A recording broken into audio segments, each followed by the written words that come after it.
Guys నమస్తే, welcome back to our channel. చాలా రోజుల తర్వాత అయితే మళ్ళీ ఒక వీడియో వస్తుంది మన ఛానల్లో. ఎందుకనంటే ప్రజెంట్ అయితే ఊర్లో లేను ఒక 2 వీక్స్. సో అందుకనేసి వీడియోస్ ఏం రాలే. మన పొలం ఇలా ఉంది, అంతా కోతకు సిద్ధంగానే ఉంది. 1 వీక్ అవుతుంది వాటర్ బంద్ చేసి. కాకపోతే కొన్ని చోట్ల ఇట్లా పచ్చ గింజలు ఉన్నాయి, ఇది లేట్గా వచ్చింది అనమాట. ఎందుకు ఇంత త్వరగా కట్ చేసినాం అంటే మనకేమో కోతులో ఒకటి మేజర్ ప్రాబ్లం అయిపోయింది. మళ్ళీ వెదర్ కూడా లాస్ట్ 2 డేస్ నుండి ఏం బాగుండట్లేదు. ఇంకో మెయిన్ ఏంటనంటే ఇక్కడ కనబడుతుంది కావచ్చు, మొత్తం అంతా పడిపోతుంది వరి అంత కింద. సో ఈ ఈ కండిషన్లో ఉన్నప్పుడు వర్షం వచ్చేసింది అని అంటే ఇక మనకు చేతికి కూడా రాదు. ఇక దాని మీద హోప్స్ వదిలేసుకోవాల్సిందే.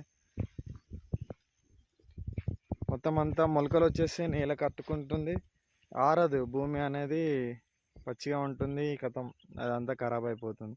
ప్రజెంట్ అయితే ఇట్లా ఉంది. ఇంకా 1 వీక్ తర్వాత వస్తే కొంచెం బాగానే ఉంటుంది అనేసి ఈ ప్రజెంట్ పరిస్థితులని దృష్టిలో పెట్టుకొని కట్ చేయించాల్సి వస్తుంది. ఇంకా 2 to 3 డేస్లో కట్ చేపిస్తాను ఇది కూడా మొత్తం.